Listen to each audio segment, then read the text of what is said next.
दोस्तों, आप सभी का स्वागत है अक्षय वशिष्ठ चैनल पर। इस चैनल पर मैं अक्षय वशिष्ठ आपको ऐसे पैरानॉर्मल एक्टिविटीज़ और इंसिडेंट्स के बारे में बताता हूँ जो हमारे फॉलोअर और हमारे सब्सक्राइबर हमारे साथ शेयर करते हैं। इंस्टाग्राम आईडी, जीमेल आईडी और अब हमने एक नया व्हाट्सअप नंबर अपना जो है अटैच कर दिया है इंस्टाग्राम के बायो में। तो अगर आपके साथ भी कोई ऐसे पैरानॉर्मल इंसिडेंट होता है तो आप भी हमसे शेयर कर सकते हैं। मैं अक्षय वशिष्ठ उसे नैरेट करूँगा अपनी आवाज़ में। अब तक जो आपने हमें प्यार दिया है यूट्यूब, इंस्टाग्राम पे, उसके लिए तहे दिल से मैं आपका शुक्रिया करता हूँ। आज की जो स्टोरी है वो हमें निहाल ने भेजी है। निहाल जो कि दिल्ली के वजीरपुर में रहते हैं, बिलोंग वो बिहार से करते हैं। उनकी फैमिली जो है पूरी बिहार से बिलोंग करती है, लेकिन शुरू से ही निहाल, उनके पापा और उनकी मम्मी वजीरपुर में रहते आए हैं। उन्होंने एक ऐसा इंसिडेंट शेयर किया जो उनके साथ बहुत पहले हुआ था। आज वो 24-25 साल के हैं। जब वो स्कूल में 5वीं क्लास में पढ़ा करते थे तो उनके साथ एक ऐसी पैरानॉर्मल इंसिडेंट हुआ था जहाँ पर उन्होंने मुझसे एक रिक्वेस्ट की कि ये लोगों के सामने ज़रूर रखा जाए, क्योंकि जब आप बचपने में होते हो तो आप ऐसी गलतियां कर देते हो जिसका भार आपको पूरी जिंदगी लेके चलना पड़ता है, और निहाल अभी तक उन चीज़ों से उभर नहीं पाए। तो चलिए बिना टाइम वेस्ट करे सीधा स्टोरी पे चलते हैं।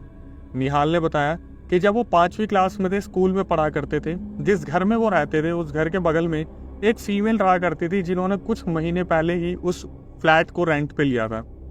बहुत ही कम टाइम में निहाल की मम्मी से उस फीमेल की जो दोस्ती थी बहुत अच्छी हो गई थी। जान पहचान कुछ इस तरीके की हो गई थी कि आपस में खेलना, बात करना बहुत ज़्यादा आम बात हो गई थी। निहाल ने बताया कि अक्सर वो उन फीमेल के घर पर खेलने जाया करते थे, लेकिन एक अजीब सी बात थी जो पूरे मोहल्ले में सबको खाया करती थी कि उन फीमेल के कोई बेटा या बेटी या औलाद नहीं थी, और वो बहुत कोशिश करती थी कि उनको बच्चा हो जाए, लेकिन बच्चा नहीं हुआ करता था। वो कंसीव नहीं कर पाती थी और काफ़ी डॉक्टर से वो कंसल्ट भी कर रही थी।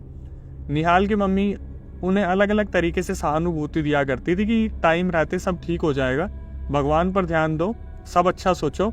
निहाल ने बताया कि अक्षय भाई, जब मैं छोटा था तो मुझे मीठा बहुत ज़्यादा पसंद था, और इसी मीठे की वजह से मेरी मम्मी जितने भी घर में स्वीट्स होती थी उन्हें छुपा के रखा करती थी।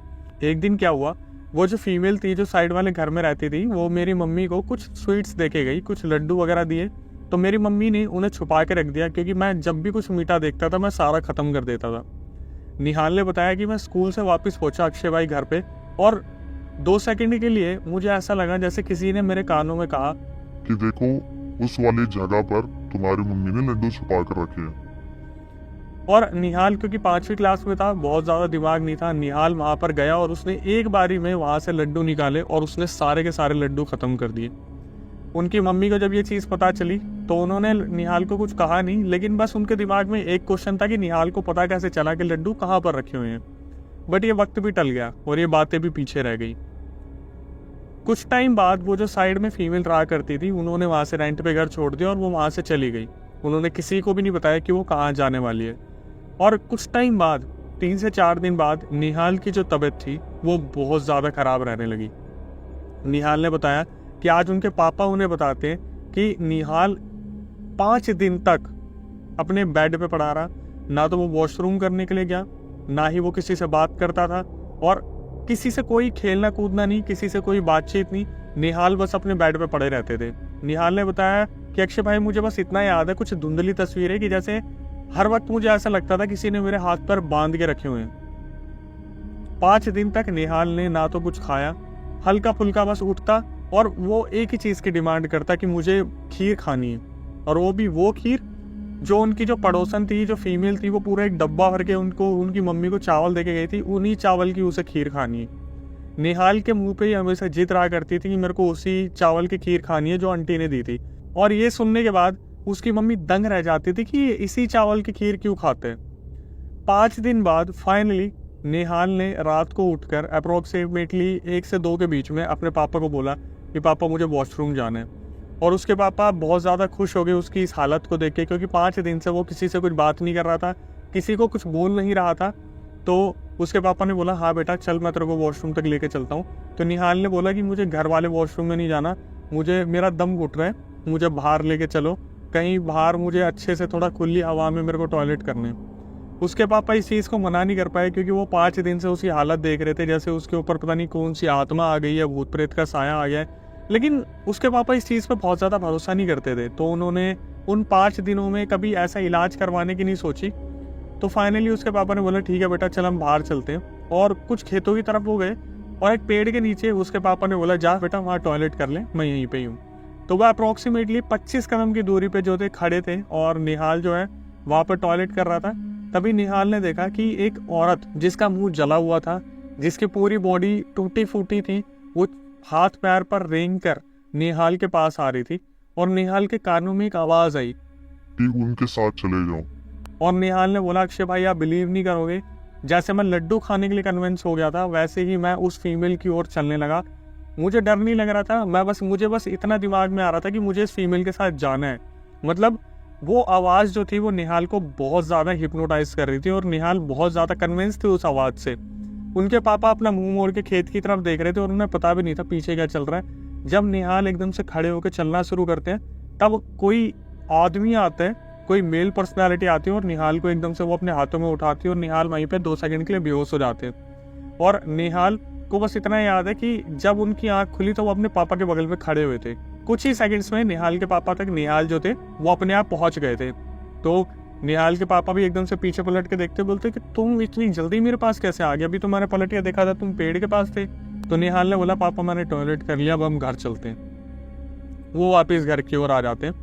जब वो घर में आ जाते हैं तो निहाल के पापा उनकी मम्मी से सब कुछ डिस्कस करते हैं कि कल रात को ऐसे ऐसे हुआ था और मैंने देखा निहाल अभी वहीं पर है और थोड़ी देर में देखा तो निहाल मेरे बगल में खड़ा था। तो उनकी मम्मी ने बोला कि उन्हें ऐसा लग रहा है कि कुछ ना कुछ इसके ऊपर ऊपरी है, कुछ टोटका करवाया गया है या तो बच्चे को कहीं पैर लग गया है, कुछ ना कुछ हुआ है इसके साथ। तो अगले दिन वो एक तांत्रिक को बुलाते हैं और तांत्रिक उन्हें कुछ ऐसी चीज़ें बताता है ना जो सुन के अब आप बहुत बुरी तरीके से डरने वाले हो। तांत्रिक वहाँ पर आता है और वो देखता है और वो बोलते हैं कि इस बच्चे के ऊपर एक बहुत बुरा टोटका करवाया गया है। तो उन्होंने बोला कि आपके आसपास कोई ऐसा रहता था जो ब्लैक मैजिक में बहुत ज़्यादा यकीन रखता हो। तो उनकी मम्मी को याद आता है कि हमेशा जो बगल वाली औरत थी जो जा चुकी है लेकिन एक टाइम पर काफ़ी अच्छा बॉन्ड था, वो हमेशा काले जादू की बहुत बातें किया करती थी कि हमारे पूर्वज जो है काला जादू करते आ रहे हैं और हम जो है लोगों को काले जादू सिखाते हैं, ऐसा करके कुछ बताती थी। तो उसी मम्मी बोलती है कि हाँ हमारे बगल में एक औरत आई थी और वो काले जादू के बारे में बहुत अच्छी तरीके से जानती थी। तो तांत्रिक जी बोलते कि कहीं आपने उनका दिया कुछ खाया तो नहीं है। तो उन्हें याद आता है कि यार वो जाने वाली थी, उससे पहले उन्होंने कुछ लड्डू दिए थे और वो निहाल ने खा लिए। तो जो तांत्रिक थे वो बताते हैं कि वो जो लड्डू दिए थे उसमें बेसिकली उन्होंने उन मिठाई में कुछ आत्मा को मतलब डाल दिया था कि अगर निहाल इसे खा लेगा तो निहाल की कुछ महीनों में मृत्यु हो जाएगी और ये एक तरीके से निहाल की बलि थी कि निहाल की बलि दे दी जाएगी और वो बच्चा कंसीव कर लेंगी। मतलब ये एक बहुत पुराना काला जादू है जिसमें आपके बच्चे की बलि देके वो अपने आप को कंसीव कर सकती थी। और ये सुनने के बाद निहाल के जो पापा थे वो लिटरली वहाँ पर रोने लगे। उन्होंने जो तांत्रिक थे उनके हाथ पैर पकड़े कि प्लीज़ इसे ठीक कर दीजिए। और निहाल का कम से कम 6 से 8 महीने तक ट्रीटमेंट चलता रहा इस चीज़ को लेकर। बार बार पूजा पाठ चलती रही कि निहाल को कैसे भी ठीक कर दिया जाए। और काफ़ी टाइम तक ये जो पूरा प्रोसेस चला इसमें उनका बहुत ज़्यादा खर्चा भी हुआ, अलग अलग जगह पे उन्हें विजिट भी करना पड़ा। निहाल को उस चीज़ से मुक्त करा गया कि कैसे न कैसे उस काले जादू को तोड़ा जाए। लेकिन निहाल का बोलना है कि अक्षय भाई आज मैं 24-25 साल का हो गया हूँ लेकिन फिर भी मुझे कभी कभी ऐसा लगता है जैसे मैं उस पड़ोसन को अपने ऊपर कुछ ना कुछ करते देख सकता हूँ। दोस्तों इससे पहले भी मैंने काफ़ी वीडियोस अपलोड किए हैं जहाँ पर मैंने बताया कि अगर आपको कोई कुछ खाने के लिए देता है तो आपको थोड़ा सा आज के टाइम पे सावधानी बरतने की ज़रूरत है। हम बिना कुछ सोचे, बिना कुछ देखे, बिना कुछ कहे कुछ भी खा लेते हैं। आजकल आपको पता है एक नया ट्रेंड चल रहा है, ये फॉरेन कंट्रीज़ में और इंडिया में भी बहुत पॉपुलर हो रहा है। विच क्राफ्ट की प्रैक्टिस चल रही है जहाँ पर ग्रोसरी स्टोर्स में जाके, मॉल्स में जाकर कुछ फीमेल जो है कैमरे के आगे कैप्चर्ड हुई हैं जो नॉन वेज, वेज के बहुत सारे ऐसे आइटम होते हैं जिनके ऊपर ब्लैक मैजिक करती है ताकि लोगों के घर तक ना जाना पड़े और ये लोग जो मॉल से सामान खरीद के ले जाते हैं वही ले जाएं।